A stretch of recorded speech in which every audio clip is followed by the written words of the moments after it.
नमस्कार प्रेक्षक हो. आपल्या परंपरागत भक्तीमध्ये बरीच ऊर्जा, पैसा आणि वेळ घालवल्यानंतरही काही लोकांच्या आयुष्यातील दुःख आणि समस्यांवर तोडगा निघत नाही. पण काहींच्या जीवनात अशी प्रेरणा येते जी त्यांचा जीवनमार्गच बदलून टाकते. आज अशाच एका व्यक्तीचा अनुभव आपण जाणून घेणार आहोत, ज्यांनी आपला आयुष्यभराचा भक्ती मार्ग बदलून एक नवीन शास्त्रोक्त आणि अर्थपूर्ण मार्ग स्वीकारला. प्रेक्षक हो, आज आहेत आपल्या भेटीस जिभाऊ मोतीराम अहिरे, नाशिक जिल्ह्यातील ठेंगोळा गावातील साधक.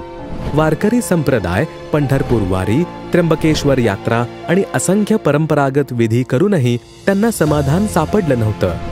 परंतु संत रामपालजी महाराज यांचे सत्संग आणि शास्त्रीय ज्ञान यांनी त्यांच्या जीवनाचा प्रवाहच बदलून टाकला.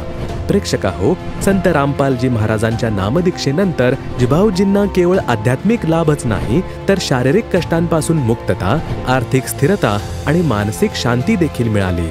त्यांचे दीर्घकाळ चालणारे पाठीचे दुखणे आणि गुडघ्यांची समस्या नाममंत्राच्या प्रभावाने पूर्णपणे बरी झाली. तर चला, जिभाऊजींच्या या अद्वितीय अनुभवांचा उलगडा त्यांच्याच शब्दात ऐकूया. नमस्कार. नमस्कार. आपलं नाव? जिभाऊ मोतीराम अहिरे. आपण कुठून आलात? आपण ठेंगोळा, तालुका सटाणा, जिल्हा नाशिक, महाराष्ट्र. आपला व्यवसाय काय आहे? शेती. संत रामपालजी महाराजांची गुरुदीक्षा आपण कधी घेतली? 7/7/2014. संत रामपालजी महाराजांची गुरुदीक्षा घेण्याअगोदर आपण व आपला परिवार कोणती भक्ती साधना करत होतात? आम्ही देवीदेवता वारकरी संप्रदायामध्ये होतो. देवीदेवताची भक्ती करत होतो. पंढरपूर यात्रा करायचो, वारी करायचो, त्र्यंबकेश्वर वारी करायचो, गणपती बसवायचो, देवी बसवायची, असा देवीदेवताची भक्ती करत होतो. संत रामपालजी महाराजांचं ज्ञान आपल्याला कसं कळालं आणि त्यांच्या शरणात आपण कसे आलात? संत रामपालजी महाराजांचं ज्ञान आमचे लहान बंधू टी व्हीवर चॅनल पाहत होते, साधना चॅनल. तर त्यांनी 5-6 दिवस पाहिले आणि आमचा पुतण्याला सांगितलं, समाधानला. तर टी व्हीमध्ये साधना चॅनलवर संत रामपालजी महाराजांचा सत्संग चालतो, तर आपण कीर्तन भजनमध्ये जातो, असं शास्त्रीय ज्ञान कोणी सांगत नाही. आणि हे बाबा रामपालजी महाराज सर्व 46 शास्त्र, 18 पुराण, सर्व शास्त्र दाखवून आणि समजून सांगतात. ते असे संत आपण तर कीर्तनामध्ये कधीच पाहिले नाही. म्हणून ते समाधानने ऐकलं.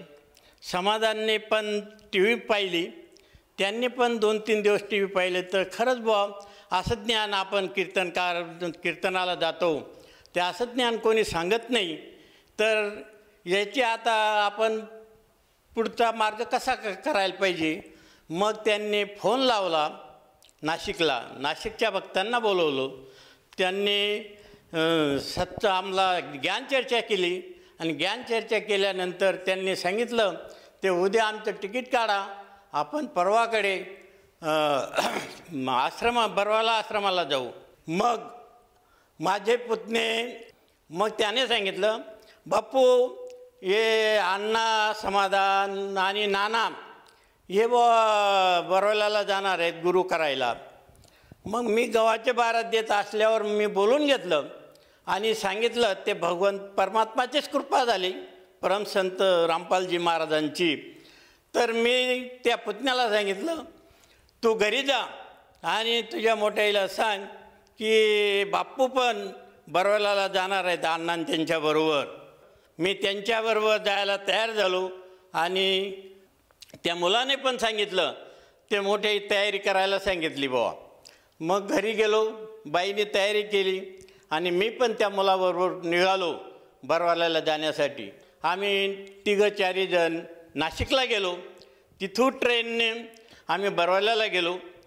तिथं जाऊन आम्ही आश्रमामध्ये सर्व आंघोळ स्नान करून भंडारा झाला, सत्संग ऐकला आणि मग संत रामपालजी महाराज यांनी आम्हाला नामोपदेश दिला आणि त्या नामोपदेश दिल्यानंतर आम्ही तिथं 2 दिवस राहिलो आणि मग घराकडे आलो. सर, जसं तुम्ही सांगतायत की संत रामपालजी महाराजांचं ज्ञान आपल्याला TV चॅनलच्या माध्यमातून कळालं, त्याचप्रमाणे आपली जे संत रामपालजी महाराजांचे शिष्य आहेत त्यांच्याशी ज्ञानचर्चा झाली आणि आपण थेट बरवाल्याला जाऊन संत रामपालजी महाराजांची गुरुदीक्षा घेतली. मला हे विचारायचं आहे की आधीची जी पारंपरिक भक्तिसाधना आणि संत रामपालजी महाराजांची जी भक्तिविधी आज आपण करत आहात, तर ह्या दोघांमध्ये काय अंतर आहे किंवा काय समानता आहे? शास्त्री पुराणे नसल्यामुळे त्या भक्तीमध्ये आम्हाला फार असं गोडी वाटली नाही. का वाटले नाही? त्या आम्ही कीर्तन भजनला जायचो, ते परत ज्ञान सांगायचे, पैसे घ्यायचे. त्यावरून आमचा असा विश्वास झाला की ही भक्तीमध्ये पैसे घेऊन 2 तासाचे 10,000 5,000 रुपये घेतात, ही भक्ती नसून एक धंदा आहे असं म्हणून आम्हाला ते नाम त्यांचं ज्ञान पटलं नाही. म्हणून संत रामपालजी महाराज यांच्याकडून नाम उपदेश घेतला. सर, जेव्हापासून आपण संत रामपालजी महाराजांच्या साधनेत आला आहात त्यानंतर आजपर्यंत आपल्याला काय काय अनुभव आलेत?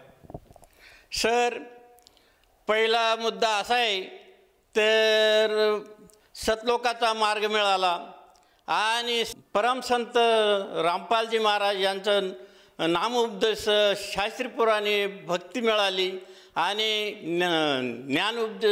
तत्वदर्शी संत रामपालजी महाराज हे गुरु मिळाले.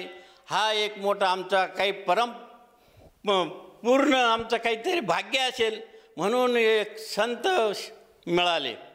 या व्यतिरिक्त आणखीन काही लाभ प्राप्त झाला का, शारीरिक, मानसिक, आर्थिक स्वरूपात? सर, तुम्हाला सांगायचं म्हणजे माझे कंबर दुखायचे, पाय दुखायचे, ते पण त्या भक्ती करून त्या दिवसापासून कंबर, मान, गुडघे दुखणं बंद झालं. सर, आपल्या ह्या लाभातून आपण आपले जे समाज बांधव आहेत, त्याचप्रमाणे जो भक्त समुदाय आज TV चॅनलच्या माध्यमातून आपल्याला बघत आहेत, त्याचप्रमाणे जे आपले मित्र आहे, आप्तेष्ट आहे, या सर्वांना उद्देशून आपण काय संदेश द्याल? सर्व समाजाला ही प्रार्थना करतो की संत तत्वदर्शी रामपालजी महाराजांचे नाम ग्रहण घ्या आणि आपलं जीवनाचा उद्धार करून घ्या असे सर्वांना मी नम्रपणे प्रार्थना करतो. सर, जर साधकाला संत रामपालजी महाराजांची गुरुदीक्षा घ्यावयाची असेल तर ती व्यक्ती संत रामपालजी महाराजांची गुरुदीक्षा कशी घेऊ शकेल? सर, TVच्या चॅनलमध्ये खाली पट्टी येते, त्या पट्टीवर नामदान केंद्राचे नंबर येतात. तो नंबर शोधून आपण नामदान केंद्र, आता जिल्ह्यामध्ये नामदान सेंटर आहेत, त्या सेंटरला जाऊन आपण नाम उपदेश घेऊ शकता आणि आपलं जीवाचं कल्याण करू शकता. आपण निःशुल्क नामदान घेऊ शकतो. धन्यवाद. धन्यवाद. सतसाहेब. संपूर्ण विश्वामध्ये 500 पेक्षा जास्त नामदीक्षा केंद्र आहेत जिथे निशुल्क नामदीक्षा दिली जाते. निशुल्क नामदीक्षा प्राप्त करण्यासाठी आणि अधिक माहितीसाठी संपर्क करा 7030303951 7030303952.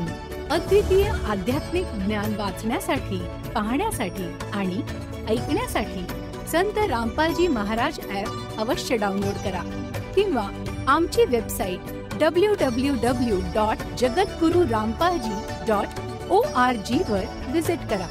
आम्हाला सोशल मीडियावर फॉलो करा. सर्व पवित्र धर्मांच्या पवित्र शास्त्रांवर आधारित प्रमाणित अनमोल पुस्तक ज्ञानगंगा किंवा जगण्याचा मार्ग यापैकी कोणतेही एक पुस्तक निशुल्क मागवण्यासाठी आपण आम्हाला आपले पूर्ण नाव, पूर्ण पत्ता, पिनकोड आणि फोन नंबर सह लिहून 7030303951 किंवा 7030303952 या नंबरवर SMS करू शकता किंवा 7030303950 या नंबरवर व्हॉट्सअप देखील करू शकता.